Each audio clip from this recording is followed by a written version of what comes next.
compulsive overeater. It has been officially 358 days since the last time I came to this conference. So how do I know?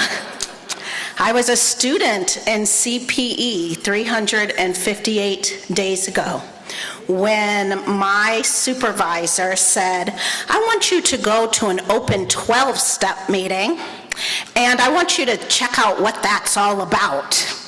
And so I said, sure, why not? What could it hurt? I'm sure they're doing something in there.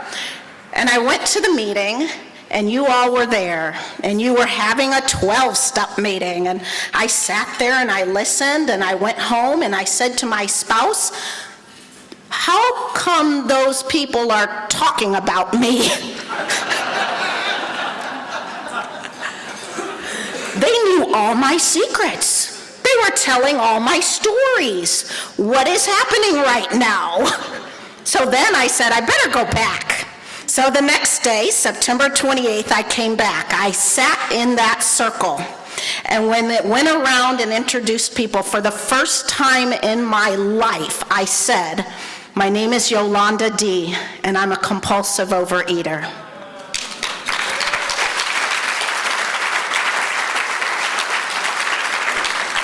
Higher power absolutely changed my life on that day because you all carried the message. Let me show you what I looked like 358 days ago. 83 pounds released.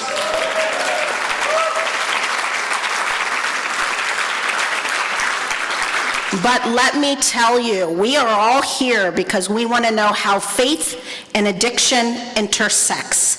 And I have got to tell you that when I came into program, I was introduced to Overeaters Anonymous by one of my fellows who was in that 12-step group meeting last year. She introduced me to a telephone meeting where I was introduced to the 12 steps.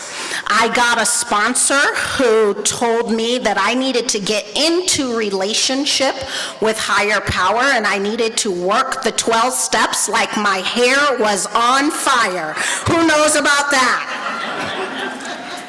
I started working those steps like my hair was on fire. I am a ordained Lutheran pastor, had never heard about this. I have a doctorate from Luther Seminary, had never heard about this. Right, we have some work to do. And so I absolutely want to affirm for you that you are in the right place at the right time, and the message that you are going to carry from this place is going to save someone's life. And I mean, I've got to tell you, when I 12th step every opportunity I get. 12th step means carry the message. The message is written in my flesh, but that is just the beginning. The releasing 83 pounds is not why I jump up in the morning excited about God.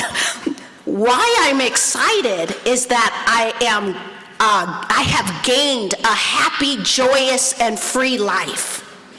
I now know how to deal with difficult feelings and hard emotions. I now have an entire community of fellows who support me every single day. I now know that I don't have to do life alone. Higher power is with me, and we can do life together. So I just want to say that if you are one of us, we're talking about you. Last year I said, how come these people are talking about me? We're talking about you. Find your way to a 12-step group. Get into an open meeting. But for those of you who are here because you're pastors, you're clinicians, you're wondering what this would offer to the people that you serve, what it will offer is an entire radically changed life. It will offer the opportunity to not have to stuff our feelings with drugs or alcohol or food or sex or gambling. What it will offer your people is an opportunity to have their tongues loosed, to speak their truth, and to be happy, joyous, and free. Yeah, go ahead. Woo! It's everything, my friends. This is a spiritual program of action. It's a spiritual program of action. Faith and addiction recovery is a way for people to encounter God in a way that I can only say has changed my life. So if you have questions, you want to know more, you want to hear more of my story, I'm always happy to share it. But here's the bottom line. It works if you work it, and you're worth it. Thank you.